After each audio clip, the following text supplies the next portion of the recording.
on this. All right, folks. So let's actually share out real first in the out loud, actually. So 3, 2, 1, when I say burnout, what do you think of? What's some of the first words that you think of? Exhaustion.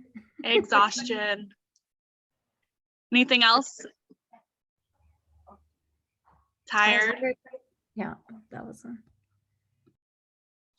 Mm-hmm. Brain static. What? Brain static. Brain static. Oh, 100%. Yeah, fatigue. Overwhelmed. Overwhelm. I'd say dread or like being drained. Have you experienced this? Yeah. I'm glad that you were all honest about that, because I think sometimes there can be this attitude that like, well, burnout won't happen to me because I care a lot about what I'm doing. Nope. Happens to all of us. And if you are, thinking about being a teacher or a social worker or a therapist or anything like that, this is a reality. And so we really have to take care of ourselves as helpers of any kind, to, manage this burnout, mitigate this burnout, and just know how to take care of ourselves and be our best selves. So, all right, let me share my screen once more. I didn't click share screen. Okay, here we go. Sure. All right, can y'all see my screen?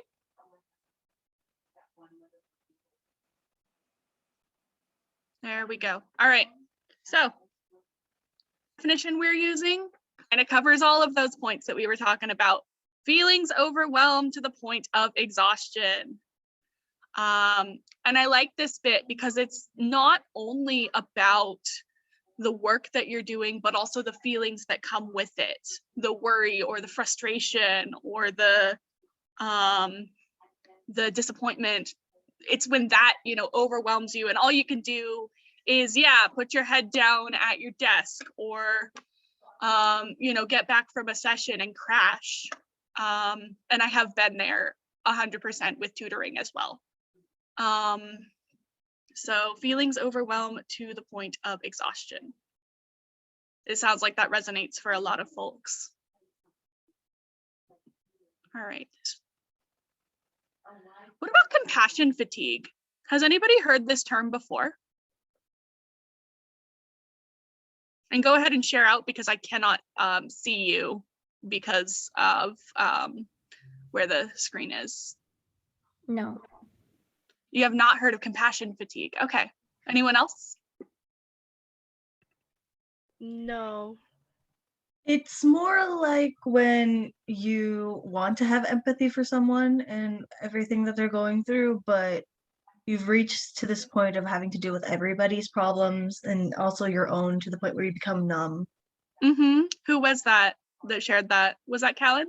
Yes, sir. Hi. Are you reading my mind? Maybe. Maybe. All right. Yeah, absolutely. And again, this is something that a lot of us experience from, serving and caring for others. I think that this picture of the empty tank and the full tank really shows it's not that you don't care. It's almost that you care too much and you're overwhelmed and just, we all have our limits. We all have our drains on our batteries. And I think it's important to recognize this, especially when we're working with, we're working with youth and a lot of us really, really have a vested interest in helping these kids grow or, have a personal bond with them. There's that aspect. I think there's also the trauma aspect. A lot of times, the kids do need a lot of emotional support and you end up taking on some of that trauma, some of that feeling, some of that, that being stuck.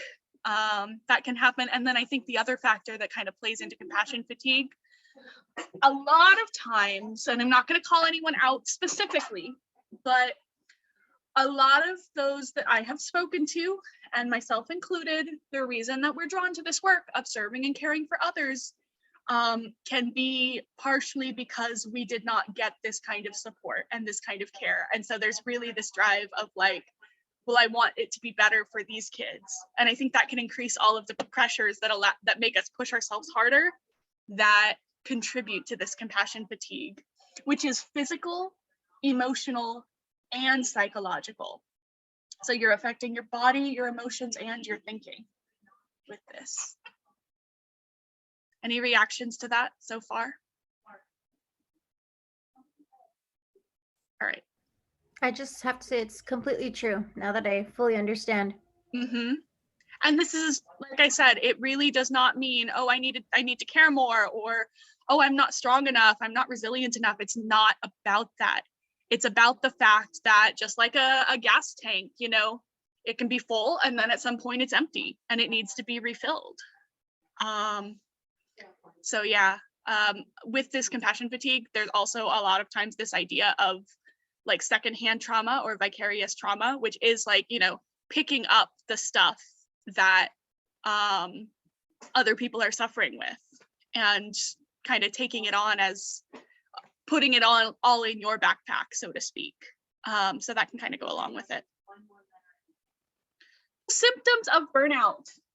How do you experience burnout? Anything on here that's not, or anything that you experience that's not on here? I would Yeah. say like anxiety, depression. For sure, especially if that's something that you've already kind of deal with. This can be one of those factors that's just kind of like, all right, stick a fork in me, I'm done.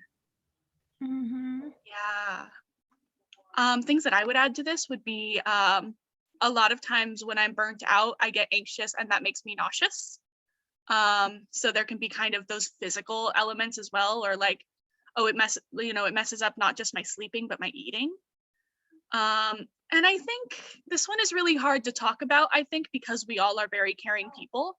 But I think sometimes when you are experiencing that compassion fatigue or you've hit your limit, along with the decision making and processing, there can be, with that irritability, like sometimes a sense of judgment, like, oh my gosh, can't you just do this thing? We can have that for each other, and then also sometimes for the people that we're working with. And so it can be something, it can be difficult because then it, you know, comes with guilt and shame for, oh, I shouldn't be experiencing that. And then we kind of just get in these cycles. Yeah, eye twitching.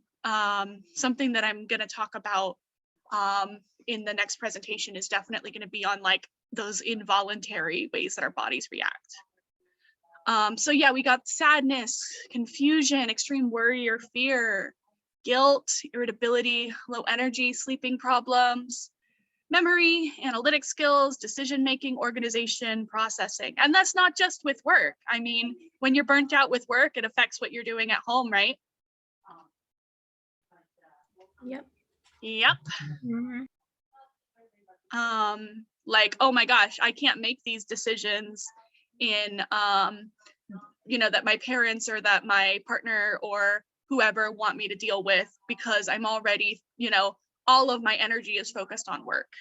So it happens, it's normal. And we're going to talk about overthinking 100%. I think that goes a lot of times with confusion or guilt or worry. So I'm glad that you named that, Celeste.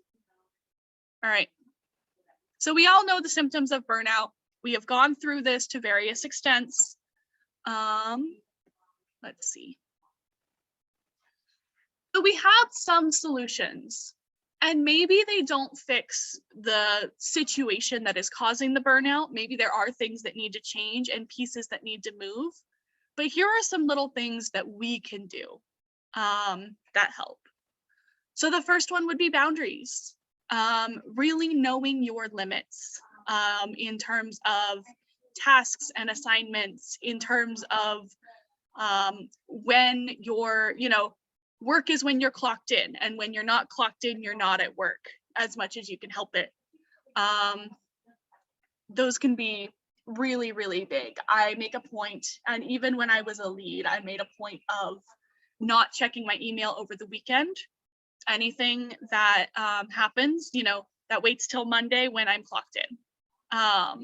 So boundaries for tasks and assignments. Also, if somebody, you know, is saying, hey, I need you to do this extra thing, I think being able to be real and be assertive and say in a polite and professional way, you know, I've got all of these other things that I need to complete. I can't add this extra thing to my plate is really, really important. And you can be assertive about this rather than saying, I'm sorry, I can't do it. You know, I've got all of these other things that I'm doing. Thank you for understanding. That's assertiveness. So we value this a lot.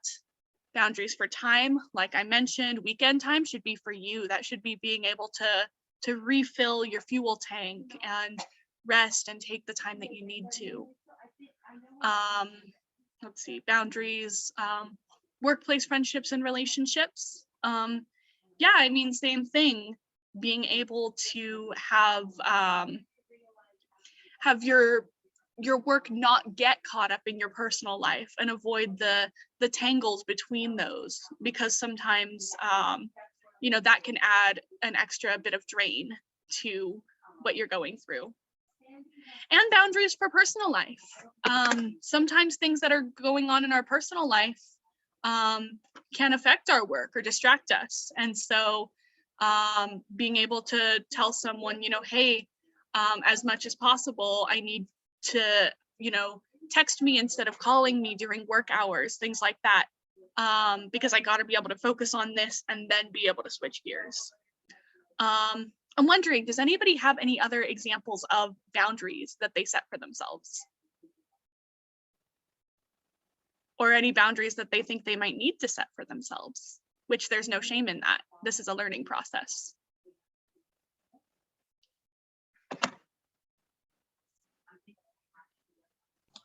I feel like allowing yourself to be alone for a little bit to process your thoughts.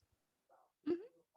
So don't Yeah. like always invite yourself into things. Just take your time to yourself as much as possible. That's a good one. Yeah. Being able to ask yourself, all right, I have this limited amount of time. What am I going to do with it? Do I need to rest and do I need to be alone? Yeah, absolutely. Let's see, in the chat, working on yourself too, 100%. And I'm even going to add one. A boundary that is important to me is about privacy. So I actually, throughout my my time as a tutor and then as a lead, I would use Ring Central when I needed to get in contact with parents. I wanted my personal phone number. It was okay if tutors had my personal phone number, but I didn't want parents to be able to call me at like any point in the night. People have different boundaries with regards to that. It may be that you feel more comfortable if you're able to contact them, but that's an example of a personal boundary. And it wasn't rude. You know, we don't just say, don't talk to me that way. You know, we have our professional ways of saying things, but boundaries are really important. I would say they are essential to the work that we're doing. So I'm glad to hear those examples for sure. All right, so what's our next solution? Self-care. All right, I would like to hear, let's see, let's do in the chat.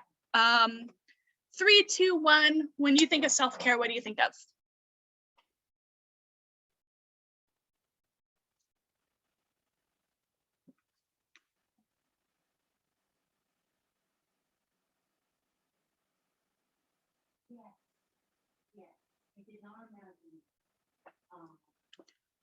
All right, working out, nurturing your body with good food, mindless crafts.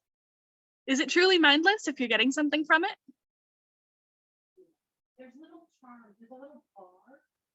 Working out,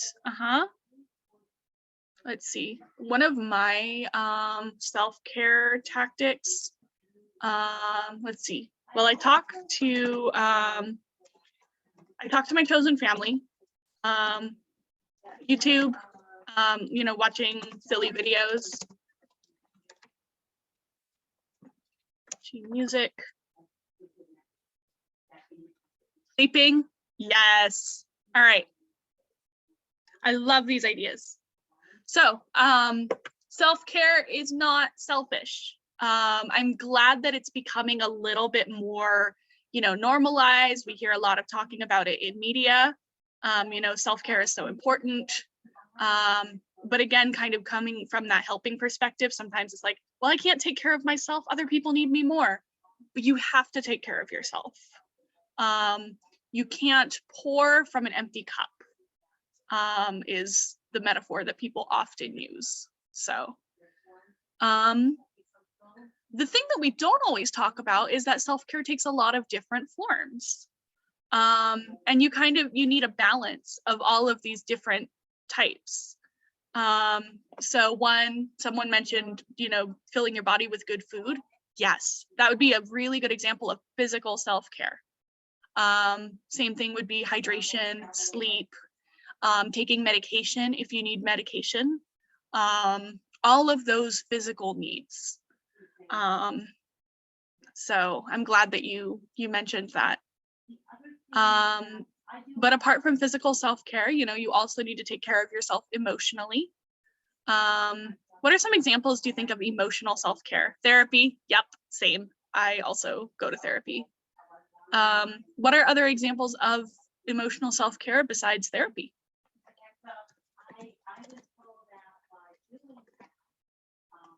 Would journaling be one? Absolutely. Yeah, journaling and being able to just write your thoughts out, for sure. I think also listening to music can be an example of emotional self-care, doing art, anything that just kind of engages that feeling part of yourself where you don't have to be thinking and planning and making decisions. Talking to a friend, yeah, for sure.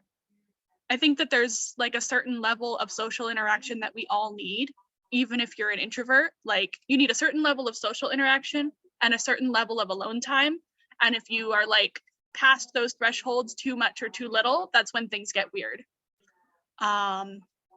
So yeah, emotional self-care, even crying is emotional self-care, letting yourself have that release. You need that. So, all right. Intellectual self-care. This is one that people are sometimes surprised by. Being in your feelings, yes. That's what it says in the chat. I'd like someone to be brave and unmute and share, what do you think intellectual self-care is?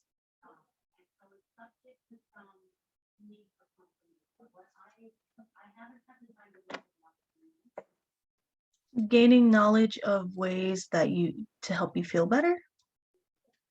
All right, nice. Anybody want to add to that?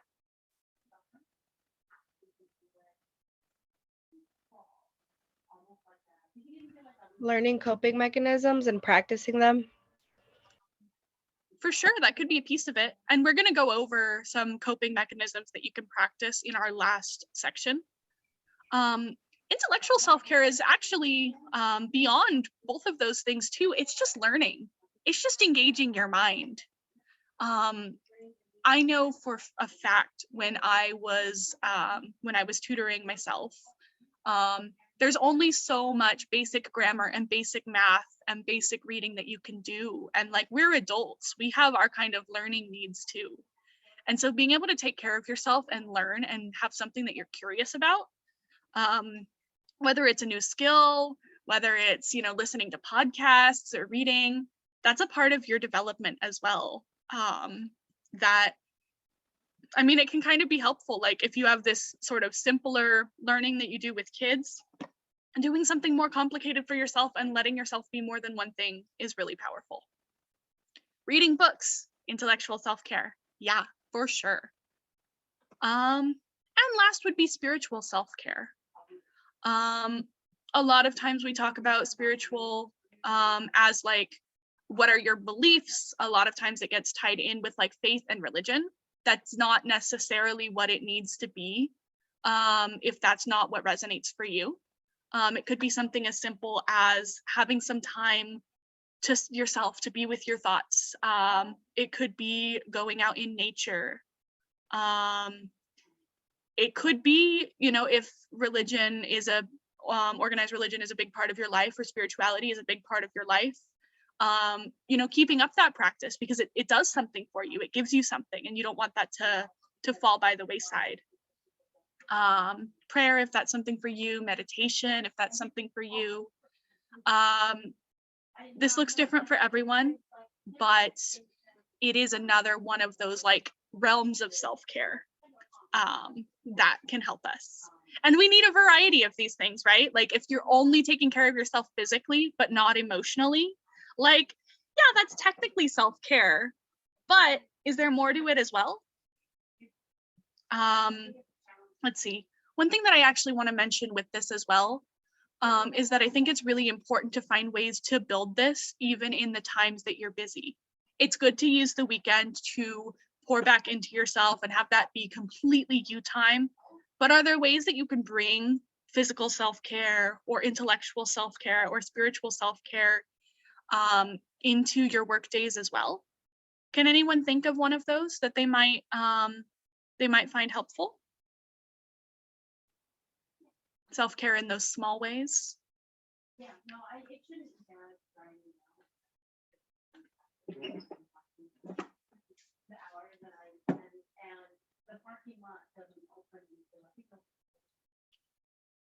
I'm gonna call on Karina.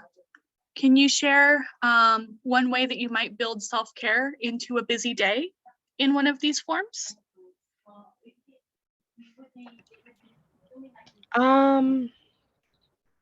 It's okay if it's a challenge. For physical, I don't know if this counts, but for physical self-care, I always try to give myself a moment to do grounding exercises. So like either compression or letting myself tick or things like that. Mm-hmm. So Yeah, just to, like, thank you so kind of much for realign myself back with my body, because I think Mhm. when I'm burnt out or when I'm overstimulated, I kind of disconnect, and I don't know, like it makes kind of life harder. So trying to Mhm. like get back into my body. I try to give myself that time. And normally it's through like physical exercise, like compression or ticking or stuff like that. Mhm. Mhm. Thank you so much for sharing that. Yeah, even things like, okay, I am at my site and I have 2 minutes before I need to go sign in, and I'm gonna drink some water. And I'm gonna make sure that I have that time to do that, or I'm going to eat. All of those different things could be examples of physical self-care where you're trying to build it into your routine because you need it to keep your tank full. Let's see, examples of emotional self-care. I think we're going to talk about coping exercises a little bit, including some things that are more like based in self-compassion and like nurturing yourself. So that might be an option. Intellectual self-care, what would it look like to listen to a podcast or listen to your favorite music on the way into a site? Does that help you to come in a better mood? Does that help you to feel ready to face the day and help with that burnout? And same thing spiritual. Even being mindful for a couple of minutes, or looking at the nature around you, or, oh, I just saw a bird and I'm gonna just take my 2 minutes to look at that and then go in. They could be different examples. Really, what I want to drive home is, yes, do everything you can on your weekends, on your days off, pour back into yourself. And is there a way to like weave this into your life as well? So I just want us to think about that.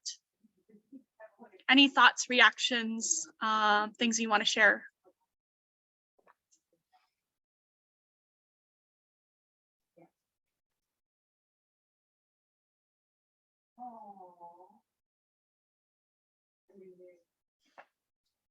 All right, let's keep going. Lastly, teamwork. This involves trust, vulnerability, communication, commitment, and accountability. So we want to be able to, we have our boundaries, we set our boundaries, and we also are, leaning on each other and building trust and building relationship so that you can let your folks know at your site, wow, this was a really difficult day for me and I'm going to need a little support in the next couple of days, or I just got some bad news from home. Can you help me out a little bit? And even just, I'm worried about this session because I don't know how to work with this student. The more that we work together, the more that we help each other, the better things are going to be. Going along with that would be communication, being open, being honest, being respectful, all of that. And commitment and accountability, following through if you're going to do something, or letting someone know, hey, I can't do this anymore, and owning up when you make a mistake. All of these things help us to work better as a team, which helps us be able to support each other in these times of burnout. And that can be hard to ask of people, but it's definitely important because all of us, you're all awesome. And also none of us are superheroes who can take on everything. Even today, Dana and I split up who was doing these trainings so that it didn't all have to fall on one person's shoulders if another person is overwhelmed. So these are things to work on. They're a practice. We all start at different places, but it's another important part, is just not being alone, being able to reach out. And then at the same time, if you are someone who's like, wow, I really have a lot of time, or I want to be able to help more, listening to those folks who are overwhelmed and being able to kind of step in and help with some things can be really important. So those are a few of our thoughts on burnout and self-care, and ways that we can protect ourselves as we're going through this, or before we're going through this, to really give excellent work and to help our youth, which is of course why we're all doing this work. So thank you for listening and for your contributions. Anybody have any final reactions on burnout, or on self-care, or on boundaries, questions, anything?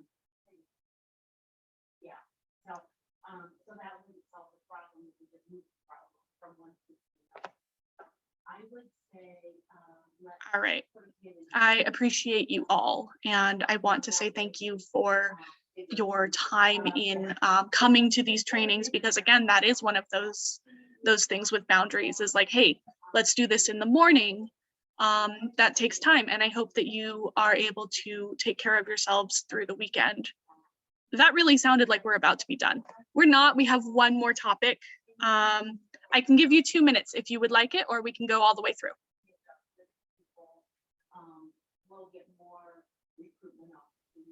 Go through. Go through? All right. Anyone else? All right. That's 2 for going through. Cool. Go through. All right. I'm going to stop sharing, stop recording, and record again for our last piece. And we'll try and make it quick-ish. So let's see. Recording stop.